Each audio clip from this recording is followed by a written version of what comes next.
ऐसे क्लाइंट के साथ किसी भी डिजिटल मार्केटर को दोस्तों काम नहीं करना चाहिए।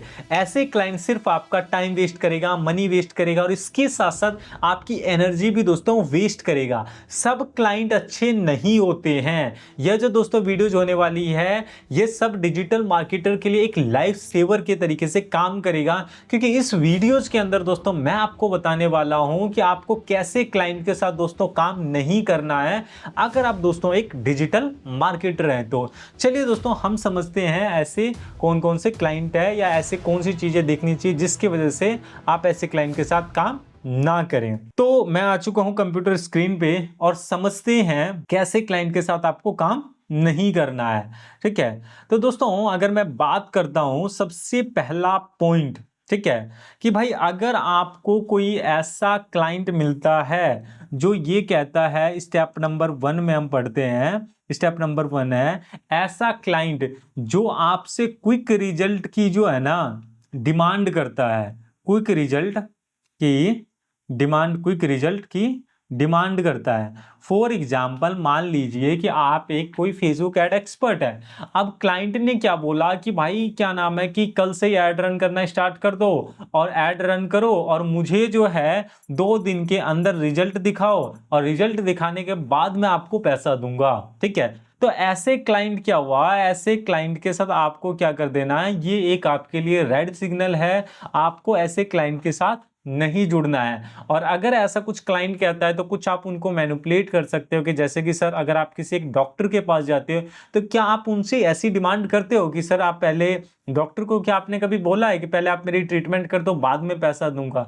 वो ऐसा तो नहीं होता। तो आप क्लाइंट को इस तरीके से समझा सकते हो, लेकिन क्लाइंट नहीं मान रहा तो आप उसको जाने दो। ऐसे क्लाइंट के साथ आपको काम नहीं करना है। ठीक है, सेकंड स्टेप पे दोस्तों अगर मैं बात करता हूं, सेकंड स्टेप पे क्या है, सेकंड स्टेप पे आपने दोस्तों बहुत सारे ऐसे क्लाइंट देखे होंगे जिनका भाई जो क्या रहता है कि जिनका जो बजट रहता है ना, बजट कम रहता है। ठीक है, बट उनकी अगर मैं बात करता हूं ना कि भाई एक्सपेक्टेशंस बहुत ज्यादा हाई रहता है। ठीक है, बहुत सारे दोस्तों ऐसे क्लाइंट होते हैं वो कहते हैं भाई फेसबुक एड्स तुम चलाओ, 5,000 रुपए पर मंथ का आप ऐड चला दो और मेरे लिए जो रिजल्ट ला दो वो 3 लाख रुपए का ला दो। तो भाई ये चीजें जो है ना ये रियलिस्टिक है ही नहीं। ठीक है, तो अगर आपको दोस्तों ऐसा कोई क्लाइंट मिलता है जिनका भाई क्या नाम है कि बजट जो है वो कम रहता है बट उनकी एक्सपेक्टेशंस जो क्या रहती है वो हाई रहती है, तो आपको ऐसे क्लाइंट के साथ दोस्तों काम नहीं करना है। ये एक रेड सिग्नल है। और कई बार क्या होता है कि भाई मान के चलो काम रहता है भाई 10,000 का, वो एक्सपेक्ट करते हैं कि 50,000 तक का मैं इससे काम निकलवा लूं। तो ये भी एक दोस्तों क्या हुआ, एक रेड सिग्नल हुआ।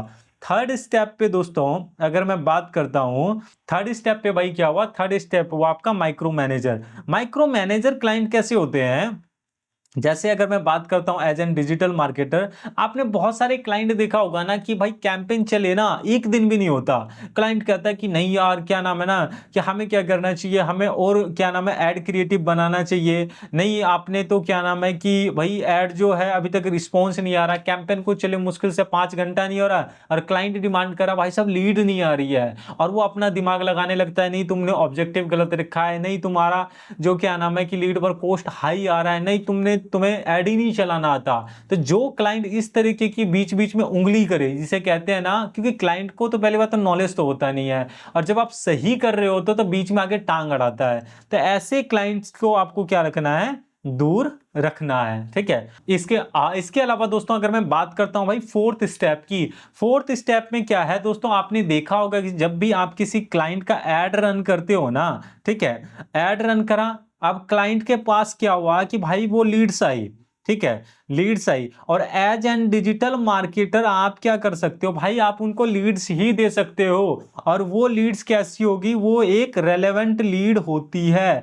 बट क्लाइंट अब यहाँ पे क्या कहता है भाई, क्लाइंट कहता है भाई मेरा तो क्लाइंट ही क्लोज नहीं हुआ तो मैं तुम्हें जो है पैसा नहीं दूंगा या तुम मेरा काम छोड़ दो या कुछ इस तरीके से। बट इन रियलिटी क्या होता है, इन रियलिटी होता है कि भाई क्लाइंट के पास जो है ना, क्लाइंट के पास क्या है, क्लाइंट के पास सेल्स को क्लोज करने के लिए जो है ना, सेल्स को क्लोज करने के लिए सेल्समैन ही नहीं है, ठीक है। सबसे बड़ी प्रॉब्लम ये होती है, या कई बार क्या होता है ना कि फॉलोअप्स के लिए कोई सिस्टम ही नहीं होता है और क्लाइंट आपको यार ब्लेम कर रहा है कि भाई हमें ऐड ही नहीं चलाना था, बट पता मेन प्रॉब्लम यहाँ पे भाई उसके पास सेल्स पर्सन ही नहीं है, ठीक है। इसके अलावा दोस्तों अगर मैं बात करता हूं नेक्स्ट स्टेप की, नेक्स्ट स्टेप में दोस्तों अगर मैं बात करता हूं आपका कि भाई पेमेंट का इशू, ठीक है। आपने देखा होगा बहुत जगह पे दोस्तों ये इश्यूज देखने के लिए मिलता है कि भाई स्टेप नंबर 5 में आपको क्या देखना है, स्टेप नंबर 5 में आपको पेमेंट इशू। अगर दोस्तों आपको पेमेंट इश्यूज आ रहा है बार बार ऐसे क्लाइंट के साथ जिसके साथ आप काम कर रहे हो, जैसे फॉर एग्जांपल आपकी जो पेमेंट की जो डेट होती है वो 1 तारीख होती है, क्लाइंट जो पेमेंट कर रहा है आपको 15 तारीख को कर रहा है, 20 तारीख को कर रहा है, और पेमेंट भी ऐसे कर रहा है जैसे एहसान दिला रहा हूं कि हाँ भाई मैं फ्री में पैसा दे रहा हूं, ठीक है। तो ऐसे क्लाइंट के साथ मान के चलोगे अगर वो एक बार डिले करता है तो चीजें समझ में आती है, या अगर उसकी कोई जेन्युइन इश्यूज है तो कई बार हम भी एजेंसी ओनर हम भी समझते हैं कि भाई पेमेंट का कई बार किसी को इश्यूज होता है। लेकिन दोस्तों अगर बार बार पेमेंट में इश्यूज आ रहा है तो भाई ऐसे क्लाइंट के साथ आपको काम नहीं करना है। स्टेप नंबर 6 में क्या है कि क्लियरिटी होना ही नहीं, करना क्या है। बहुत सारे दोस्तों ऐसे क्लाइंट होते हैं जिनको पता ही नहीं होता भाई करना क्या है। डिजिटल मार्केटिंग एजेंसी को कहते हैं हायर कर लो, और जब आप उनको गाइड करते हो वो कहता है नहीं यार हमें ये नहीं करना, हमें ये नहीं करना, तो उनको क्लियरिटी ही नहीं होती है भाई एक्चुअल में करवाना क्या है। तो ऐसे क्लाइंट जो दोस्तों होते हैं वो आपका टाइम वेस्ट करेंगे, एनर्जी वेस्ट करेंगे, इसके साथ साथ आपका जो वैल्यूबल क्या नाम है की एनर्जी है उसको भी वेस्ट करेगा। तो ऐसे क्लाइंट, ये सारे जो मैंने आपको चीजें बताई ये रेड फ्लैग है, रेड सिग्नल्स है।